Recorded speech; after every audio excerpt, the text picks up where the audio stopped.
Hey everyone, I'm here with Jason Archer and we are just working on our Explaining EBV's series. Yep. And we're just going to take a closer look at the individuals. And we kick it off with our Calving Ease traits. Yep. Right? So Calving Ease Direct, Calving Ease maternal or daughters, Yep. gestation length and birth weight. Yes. So what is the difference between Calving Ease Direct and Calving Ease Daughters? Yep. So Calving Ease Direct is about the influence of the calf itself on its ability to be born. So big calf essentially, and there's probably some stuff about shape in there and that sort of thing. So it's how does that calf's genetics, which obviously half from the bull, half from the cow, how does that influence the birth or the calving ease? Calving Ease Daughters is actually about how the mother is influencing the calving ease. Okay. So if you think about, let's say we've got two bulls, they've got 20 daughters each in a herd, and then they're having calves. Let's just make it simple. They're all having calves by the same size. So take the father of the calf out of the equation. The genes from those daughters and from the father of the calf itself are influencing the Calving Ease Direct.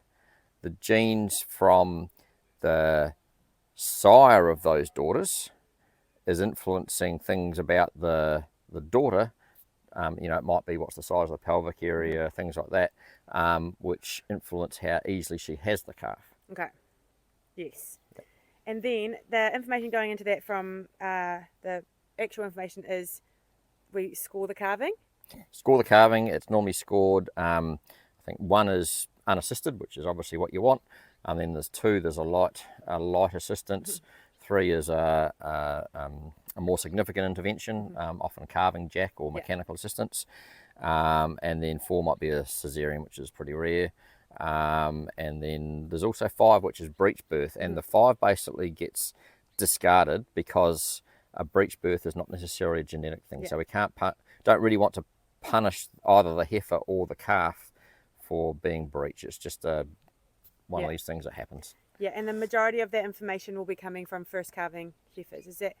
Yep, that's where to get information, actually you've got to have some calving difficulty, because if we have no calving difficulty at all, then and we're looking at the bulls that have sired those calves, then there's no difference between them, right? So we actually don't have any information at all. So really it's heifers where the vast majority of the real information is coming from. Cool. And then we've got gestation length. Yep.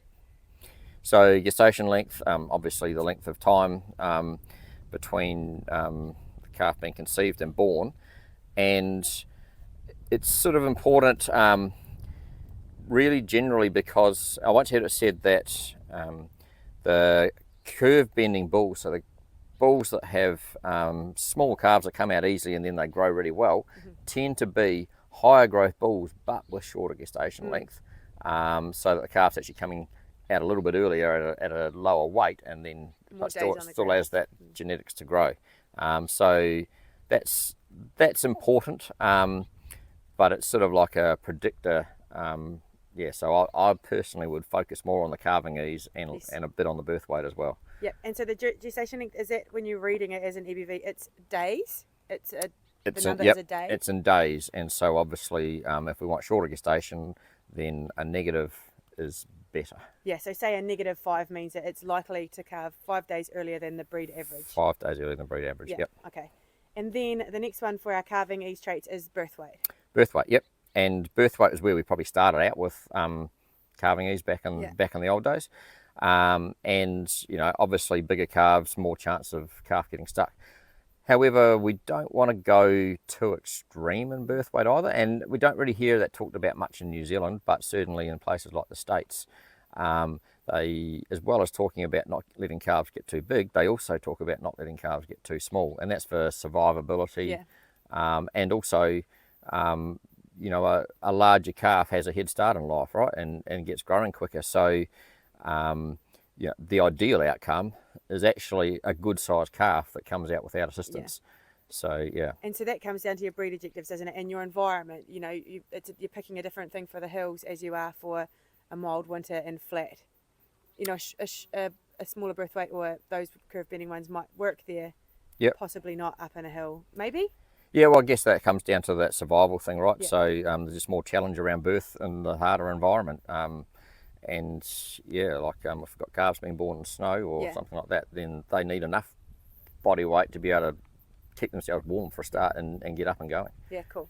So that's it for our calving ease traits. So stay tuned for our next lot, what is going to be our weight traits. Mm-hmm.